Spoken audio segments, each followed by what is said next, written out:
ہماری آج کی گفتگو کا عنوان ہے انسان کی تخلیق کا مقصد۔ اللہ پاک نے انسان کو کیوں پیدا فرمایا ہے؟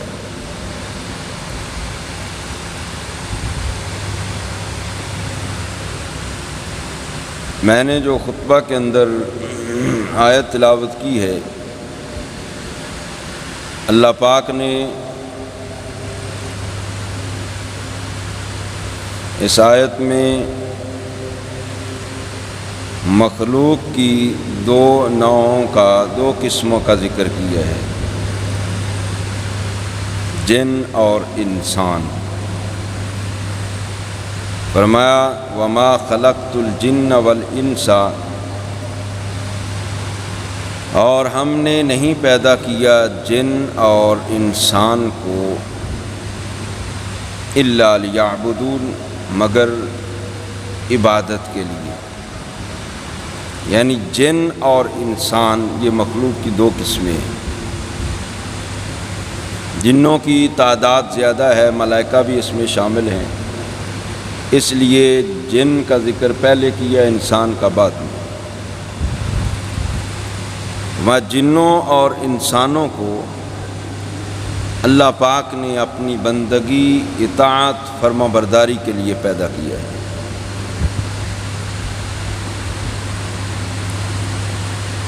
تو ہماری گفتگو کا عنوان ہے انسان کی زندگی، انسان کی پیدائش، اس کی تخلیق کا مقصد۔ ہم اسی پہ گفتگو کریں گے۔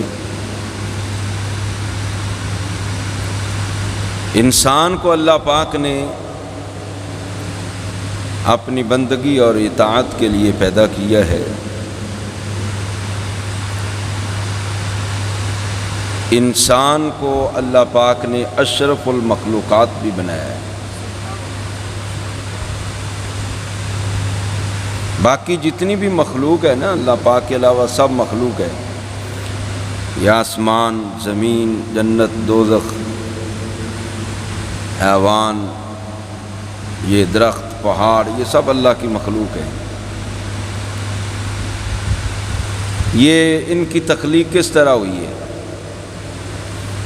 اللہ پاک نے ارشاد فرمایا انما امرہ اذا اراد شیئا ان یقول لہ کن فیکون۔ اللہ پاک جب کسی امر کا ارادہ فرماتا ہے، کن کہتا ہے تو وہ ہو جاتا ہے۔ آسمان کن کہا تو پیدا ہو گیا، زمین کن کہا تو زمین بن گئی، یہ پہاڑ، یہ درخت، یہ حیوانات، یہ سب کچھ کن کی پیدائش ہے۔ کن کہا تو مخلوق بن گئی جس کا ارادہ فرمایا اللہ پاک نے۔ لیکن جب انسان کی تخلیق کی بات آتی ہے، آپ یہ لفظ بارہا سنتے ہیں کہ انسان اشرف المخلوقات ہے۔ تمام مخلوقات میں یہ اعلیٰ اور ارفع مخلوق ہے انسان۔ انسان کی تخلیق کس طرح ہوئی ہے؟ میں خلقت بیدی، کہ میں نے انسان کو اپنے دونوں ہاتھوں سے پیدا فرمایا، یعنی دست قدرت سے اللہ پاک نے پیدا فرمایا۔ وہ ہاتھوں سے تو پاک ہے، اپنی شان کے لائق جو اس نے لفظ ید استعمال کیا ہے، تو علماء لکھتے ہیں دست قدرت کہنا چاہیے۔ انسان کو اللہ پاک نے اپنے خاص دست قدرت سے پیدا فرمایا۔ اور پھر ذرا باقی مخلوق جتنی بھی ہے اس کے اندر غور کریں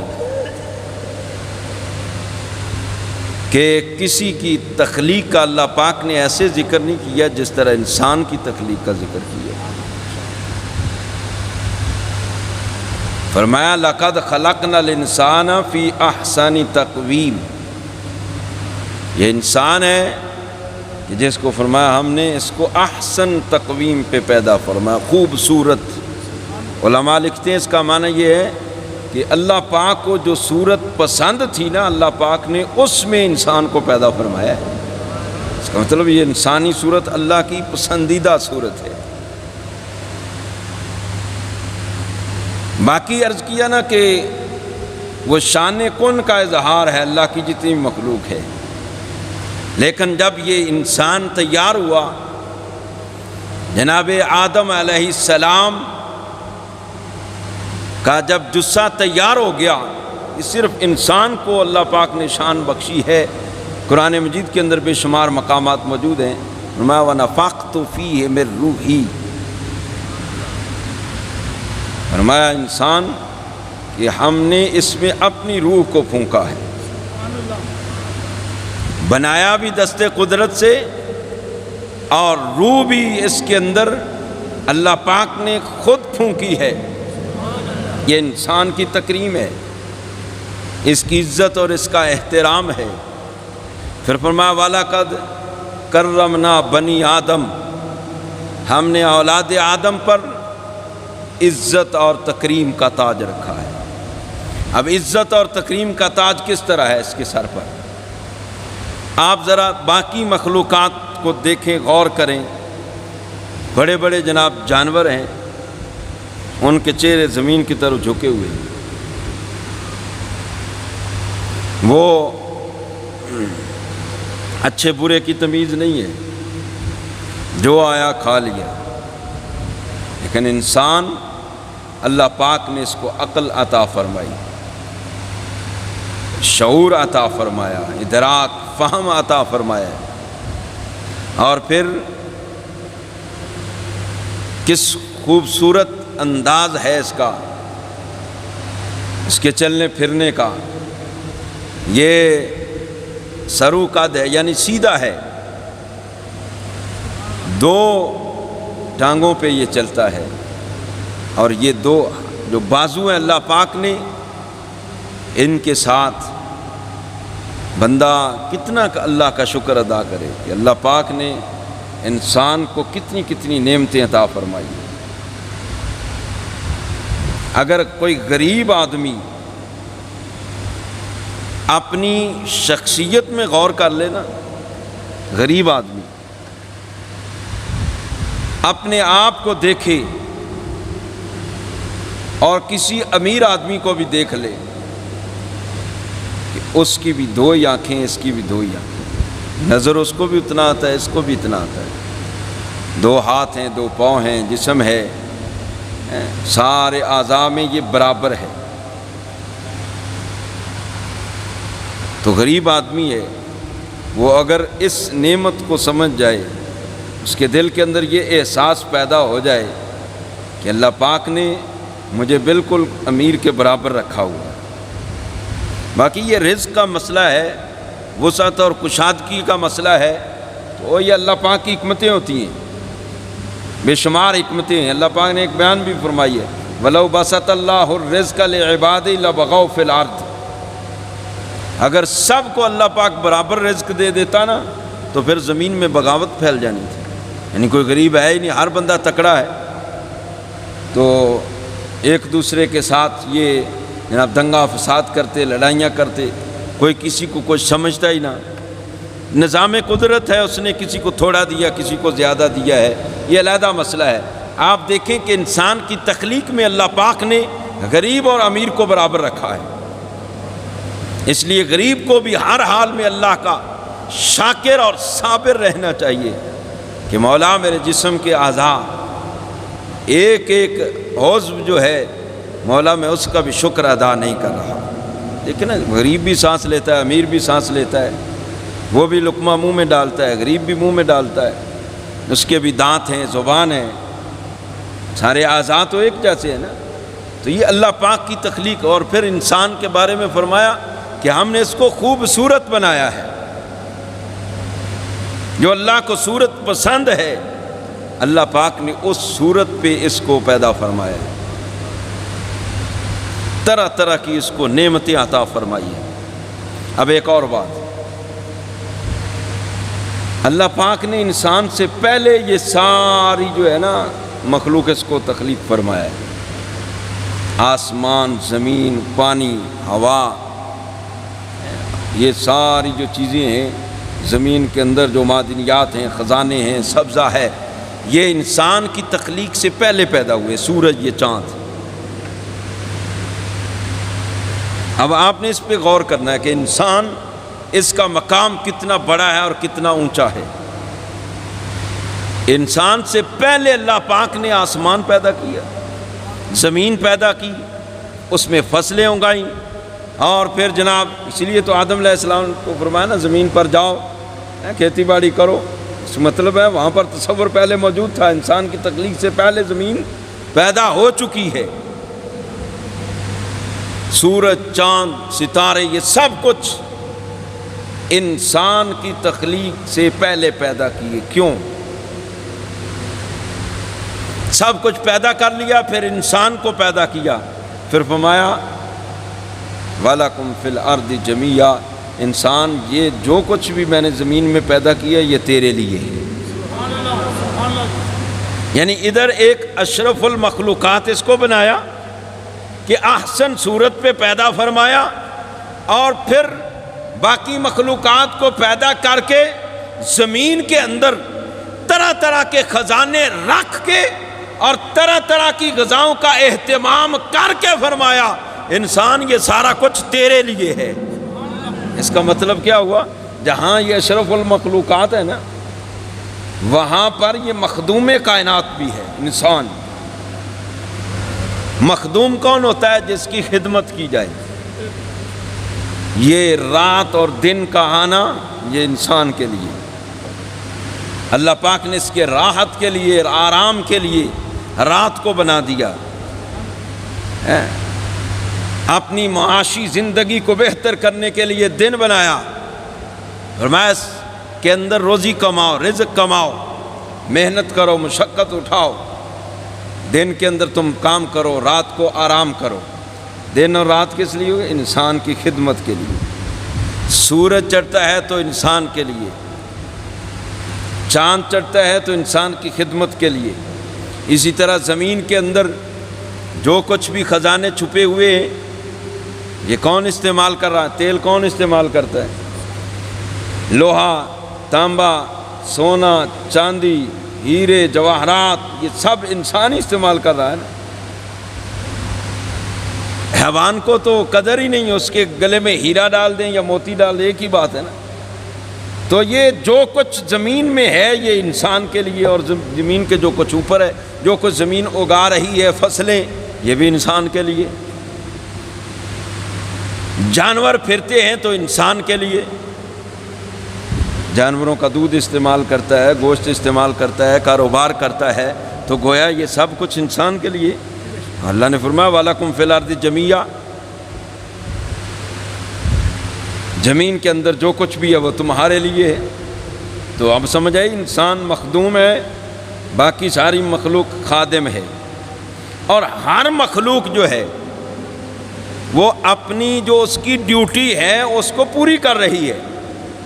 لیکن سورج چڑھتا ہے، وقت پر چڑھتا ہے، وقت پر غروب ہو جاتا ہے، کبھی سورج نے کوئی بہانہ نہیں بنایا،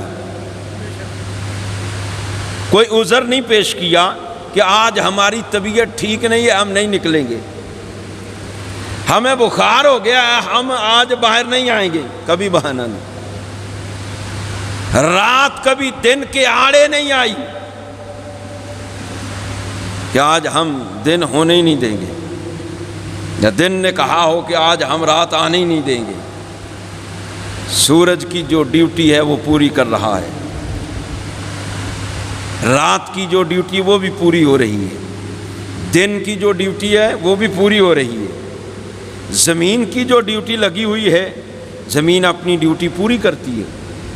آپ گندم بیچتے ہیں تو گندم اگاتی ہے، جو کچھ اس کے اندر بو دیتے ہیں وہی وہ اگا دیتی ہے۔ آپ جو کام لینا چاہیں تو زمین حاضر خدمت ہے۔ آپ مکان بنانا چاہتے ہیں تو زمین کہتی میرا سینہ حاضر ہے، میں خادم جو ہوئی تمہاری۔ آپ فیکٹری لگانا چاہتے ہیں تو زمین کہتی میں حاضر ہوں۔ آپ کوئی دکان بنانا چاہتے ہیں، زمین حاضر خدمت ہے۔ دفتر بنانا چاہتے ہیں، زمین حاضر خدمت ہے۔ کبھی بھی زمین نے بہانہ نہیں کیا کہ مجھ پہ آج پاؤں نہیں رکھنا، میرا جسم درد کرتا ہے، کبھی کہا زمین نے؟ آج میرے اوپر گاڑی نہیں چلانی، مجھے درد ہوگا، مجھے یہ پریشانی ہے۔ کبھی زمین نے کوئی پریشانی ظاہر نہیں کی۔ اسی طرح آسمان ہے، وہ سایہ کیے ہوئے ہیں، آسمان نے بھی کبھی کوئی بہانہ نہیں بنایا۔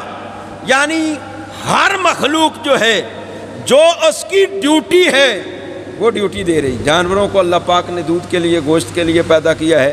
اب جانوروں نے کہا ہے کبھی کہ آج ہم دودھ نہیں دیں گے، پانی دیں گے؟ دودھ کے لیے پیدا کیے تو وہ دودھ ہی ہے، ہم ذبح نہیں ہو سکتے نا، آپ نے اس کو لٹا دیا ہے، اس کی گردن ذبح کے لیے حاضر ہے۔ ہر مخلوق انسان کی خدمت کر رہی ہے، تو وہ انسان مخدوم کائنات ہوا۔ یہ ساری مخلوق اس کی خادم ہے، یہ انسان کی عزت ہے، اس کی تکریم ہے، اس کا یہ اعزاز ہے کہ اللہ پاک نے اس کی خدمت پر ہر شے کو لگائے ہوا ہے۔ اور پھر یہ دیکھیں، ہر جاندار جو ہے اس کی تخلیق ایک اپنے انداز سے، جانوروں کی ہاں بچے پیدا ہوتے ہیں، وہ دیکھ لیں انداز کہ جناب مٹی کے اندر لتھڑا ہوا ہے، لیکن کسی انسان کے گھر بچہ پیدا ہوتا ہے تو گھر والوں کو خوشی بھی ہوتی ہے، اس کے لیے اہتمام کتنا ہوتا ہے، کتنا اہتمام ہوتا ہے، خوشی کا اظہار کیا جاتا ہے، اور پھر بچے کی پرورش کی جاتی ہے ناز اور نخرے میں، ہے بچہ ہے، شعور نہیں ہے، ادراک نہیں ہے، تو اس کو کس طرح سنبھالا جاتا ہے۔ طرف جانور کا بچہ دیکھ لیں، اس کی حالت کیا ہوتی ہے، لیکن انسان کا بچہ، اس کو کتنی اس کی کیئر کی جاتی ہے۔ آج کل تو بڑی جدید سہولیات ہیں، نہ پیمپر لے آؤ، یہ کر لو، وہ کر لو، یہ سارا یہ اس کا اعزاز ہے۔ پھر جو بڑا ہوتا ہے، شعور کی عمر کی طرف جاتا ہے، تو جو وہ فرمائش کرتا ہے، آرزو کرتا ہے، تمنا کرتا ہے، والدین پوری کرتے ہیں۔ بچہ ہے ہمارا، جوان ہو گیا ہے، تو اللہ پاک نے اب اس پر احکام لاگو، پہلے تو اللہ بھی اس کا لاڈ اور اس کی لاشعوری کی عمر جو ہے اس کو معاف کر رہا ہے۔ احکام بھی پیدا ہوتے ہی اس پر مسلط نہیں کر دیے گئے کہ پیدا ہو گیا اب نماز پڑھنی ہے، پیدا ہو گیا روزہ بھی رکھنا، پیدا ہو گیا ہے حج بھی کرنا، نہیں، شعور کی عمر کو پہنچا ہے تو اللہ پاک نے اس پر احکام لاگو کیے ہیں۔ بالغ ہے، عاقل ہے، نماز پڑھے۔ اب یہاں سے 14 یا 15 سال کی عمر میں بلوغ کے بعد اس پر احکام لاگو ہوئے، اس نے شریعت کے احکام پر عمل کرنا ہے۔ پھر وقت گزرتا جاتا ہے، پھر اللہ پاک اس کو طاقت دیتا ہے، پاور بھی ہے، بازوؤں کے اندر زور ہے کہ میرے احکام پہ بھی عمل کرنا ہے، اپنے لیے بھی روزی کمانی ہے، اور اپنے اہل و عیال کے لیے بھی جوان ہو گیا ہے، تو اللہ پاک نے جناب اس کے لیے سارے وہ اہتمام، وہ پروگرام شادی کا، پھر اولاد کا، یہ قرآن کے اندر باتیں موجود ہیں۔ اس کے لیے اللہ پاک نے بیویوں کو پیدا کیا، پھر آگے بچے، پھر آگے جناب پوتے وغیرہ، سارے یہ سارا قرآن کا فلسفہ، یہ انسان کی عزت اور تکریم ہے۔ پھر علم تر ان اللہ سخر لکم ما فی الارض، زمین کے اندر جو کچھ ہے اللہ پاک نے اس کے ہاتھ میں مسخر کر دیا ہے۔ یہ جہاز فضا میں اڑا کر کون پھر رہا ہے؟ انسان ہی ہے نا۔ بڑے بڑے جناب بحری جہاز سمندر کے اندر، وہ بھی اللہ پاک نے اس کے لیے مسخر کر دیا۔ بڑے بڑے طاقتور جانور انسان کے آگے مسخر ہے، یہاں تک کہ یہ جنات، یہ کتنے زور والی چیزیں ہیں، ان کو بھی مسخر انسان نے کیا ہوا۔ جناب سلیمان علیہ السلام نے نہیں عرض کیا تھا، مولا رب حب لی ملک لا ینبغی لأحد من بعدی، مجھے ایسی سلطنت عطا، انسان ہی ہے نا آپ بھی، ایسی سلطنت عطا فرما کہ میرے بعد وہ کسی کے پاس نہ آئے۔ اللہ پاک نے پھر آسمان سے انگوٹھی اتاری، سلطنت ملی ہے وہ بھی میرے مصطفیٰ کے صدقے۔ میں نے ایک روایت میں پڑھا، اس انگوٹھی میں کیا تھا؟ اس انگوٹھی کے اندر میرے مصطفیٰ کا نام لکھا ہوا تھا۔ اس انگوٹھی کے اترنے کی دیر ہے، پھر فسخرنا لہ الریح، قرآن کا یہ فیصلہ، یہ انسان ہے۔ فسخرنا لہ الریح تجری بامرہ رخاء حیث اصاب، ما یہ ہوائیں ہم نے ان کے لیے مسخر کر دی ہیں، وہ جدھر چاہتے ہیں وہ ادھر ہی چلتی ہیں۔ اب ان کا تخت تو فضا کے اندر رہتا تھا، اس کا مطلب فضا ہوا ان کے کنٹرول میں تھی۔ والشیاطین کل بناء وغواص وآخرین مقرنین فی الاصفاد، یہ جن کتنی پاور والے ہیں۔ جنوں کو حضرت سلیمان علیہ السلام کے ہاتھ میں اللہ پاک نے کنٹرول دے دیا، جنوں سے مسجد اقصی تعمیر کروا لی سرکار نے۔ پھر اللہ نے فرمایا ھذا عطاؤنا، یہ ہماری عطا ہے۔ انسان کے پاس جو کچھ بھی ہے یہ اللہ کی عطا ہوتی ہے، اور اللہ نے انسان کو اشرف المخلوقات بنایا اور بڑی طاقت عطا کی ہے۔ حضرت سلیمان علیہ السلام ہے، انسان ہی ہے نا، جن ان کے کنٹرول میں کر دیے، ہوا ان کے کنٹرول میں کر، وہ جدھر چاہتے ہیں وہ چلتی ہے، جدھر چاہتے ہیں کہ یہ تخت کو فلاں جگہ پر لے جاؤ تو وہ فلاں جگہ پر لے جاتی ہے۔ یعنی انسان یہ جنوں سے بھی پاور والا ہے، لیکن ہو صحیح انسان میں عرض کرتا ہوں۔ ابھی تو میں یہی عرض کر رہا ہوں کہ اس کا مقام کیا ہے اور اس کے لیے اللہ پاک نے کیا کیا چیز پیدا کی ہے۔ ہر شے کو اس کے ہاتھ میں مسخر کر دیا، اس کو طاقت والا بنایا، پاور والا بنایا، زور آور بنایا ہے۔ بظاہر یہ ایک معمولی سا مجسمہ لگتا ہے، لیکن حقیقت میں یہ بڑی پاور والی شے ہے اگر انسان سمجھے۔ ہمارے حضرت صاحب رحمۃ اللہ علیہ قبلہ حاجی پیر صاحب، آپ کے پاس ایک بندہ گیا تو فقیر کی چھوٹی سی بات ہوتی ہے، سرکار اس کو جن چمڑے ہوئے ہیں، تو آپ نے ایک ہی جملہ ارشاد فرمایا کہ یار اس کو کیسے جن چمڑ گئے، انسان تو اشرف المخلوقات ہے۔ اس کا مطلب یہ ہے کہ یہ ابھی انسان اپنے آپ کو انسان سمجھا ہی نہیں ہے۔ اگر انسان سمجھے نا، میں پھر سرکار کا امتی ہو، کہ سرکار کا غلام ہو، بندہ انسان ہے، سرکار کا غلام ہے، یہ کوئی معمولی بات نہیں ہے۔ علامہ اقبال نے ایسے نہیں کہا کہ کی محمد سے وفا تو نے تو ہم تیرے ہیں، یہ جہاں چیز ہے کیا لوح و قلم تیرے ہیں۔ وہ انسان ہی تھے حضرت سعد بن ابی وقاص کہ جب دریا آ گیا، کافروں نے کشتیاں جلا دی، آپ نے دریا سے کہا تھا تو بھی اللہ کے حکم سے چلتا ہے، ہم بھی اللہ کے حکم پر نکلے ہوئے ہیں، ہمیں رستہ دے، تو دریا نے رستہ چھوڑ دیا تھا۔ انسان پاور والا ہے، اس کے اندر بڑی پاور ہے، دریا نے رستہ دے دیا تھا۔ کہتے ہیں اتنی بات کہہ کے انہوں نے گھوڑے دریا میں ڈال دیے تھے، جواب کا انتظار بھی نہیں کیا، جواب کا انتظار بھی نہیں کیا، بات کہہ کے کہ تو بھی اللہ کے حکم سے چلتا ہے، ہم بھی اللہ کے حکم پر نکلے ہوئے ہیں، گھوڑا ڈال دیا۔ تو اہل تاریخ اور سیر لکھتے ہیں کہ گھوڑے جب دریا میں چل رہے تھے نا، پانی نہیں اچھلتا تھا بلکہ گرد و غبار اڑ رہا تھا۔ یہاں علامہ کہتا ہے دشت تو دشت صحرا بھی نہ چھوڑے ہم نے، باہر ظلمات میں دوڑا دیے گھوڑے ہم نے۔ یہ دریائے نیل جو چلتا ہی نہیں تھا، وہاں ریت تھی، ایک وہاں رواج تھا، جب تک اس میں نوجوان خوبصورت لڑکی کو دفن نہیں کیا جاتا تھا وہ دریا چلتا ہی نہیں تھا۔ حضرت فاروق اعظم کو خط لکھا گیا، آپ نے جواباً کیا لکھا اس دریا کے نام، فرمایا اگر تو چلتا ہے اپنی مرضی سے ہمیں تیری کوئی ضرورت نہیں، اگر تجھے اللہ چلاتا ہے تو ہم اللہ کی بارگاہ میں عرض کرتے ہیں وہی تجھے چلائے گا۔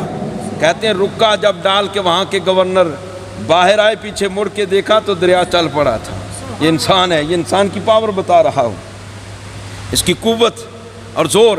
وہ تو صحابہ ہیں نا، بڑے لوگ تھے، تھوڑا سا نیچے آئیں، حضرت فاروق اعظم کا دور ہے، تابعی ہیں حضرت عقبہ بن نافع، تابعی ہیں، فاروق اعظم کے دور میں جوان تھے، آپ نے انہیں یہ افریقہ کی طرف ایک لشکر دے کر بھیجا۔ تو آپ جانتے ہیں کہ افریقہ کے جنگلات بڑے خطرناک ہیں۔ اس جنگلات کا جب سلسلہ شروع ہوا، یہ لشکر جا رہا ہے، عین جنگل کے وسط کے اندر جب پہنچے تو حضرت عقبہ بن نافع نے اپنے ساتھیوں سے کہا ہم نے یہاں ڈیرا لگانا ہے، ہم نے یہاں چھاؤنی بنانی ہے۔ تو ساتھی کہنے لگے جناب آپ کا پروگرام ہے کہ ہم مارے جائیں، یہاں کے جو درندے ہیں، حشرات الارض ہیں، یہاں بڑے بڑے جانور چیرنے پھاڑنے والے، آپ پر کا پروگرام ہے کہ ہم مر جائیں، یہ ہمیں چیر پھاڑ کے رکھ دیں گے سارے درندے۔ تو آپ نے فرمایا گھبراتے کیوں ہو، ہم کوئی عام بندے نہیں ہیں، ہم مصطفیٰ کے غلام ہیں۔ اہل سیر لکھتے ہیں کہ آپ پہاڑ کی ایک چوٹی پر چڑھے، آپ نے اعلان کیا او جنگل کے درندوں، او موذی حشرات الارض، ہم ہیں رسول اللہ کے غلام، ہم آ گئے ہیں یہاں پر، ہم نے یہاں چھاؤنی بنانی ہے، ہم نے یہاں قیام کرنا ہے، لہذا میں رسول اللہ کا غلام تمہیں حکم دیتا ہوں کہ ہمارے لیے جنگل کو خالی کر دو۔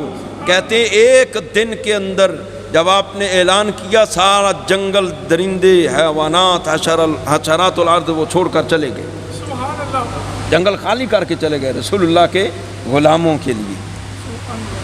اب مسئلہ بن گیا پانی کا۔ چلو خوراک تو بندہ لے آتا ہے، پانی تو قریب ہونا چاہیے۔ پانی جو تھا ساتھ وہ ختم ہو گیا۔ ساتھی کہنے لگے کہاں تھا نا یہاں بھوکے پیاسے ہی مریں گے، وہ تو جانور تو چلے گئے ہیں، اب پیاس کا مسئلہ ہے۔ فرمایا پریشان کیوں ہوتے ہو، یہ مسئلہ بھی حل کرتے ہیں۔ کہتے ہیں آپ نے اپنا گھوڑا ایک درخت کے ساتھ باندھا اور خود اللہ کی بارگاہ میں 2 رکعت نماز نفل شروع کر دی۔ یہ نماز بھی ہر مرض کا علاج ہے، ہر مرض کا علاج ہے نماز کے اندر۔ جس طرح نماز یہ نور ہے، بندے کے ظاہر و باطن کو منور، قیامت کے دن نماز بندے کی بخشش کا سبب بنے گی، نور بنے گی، برہان بنے گی۔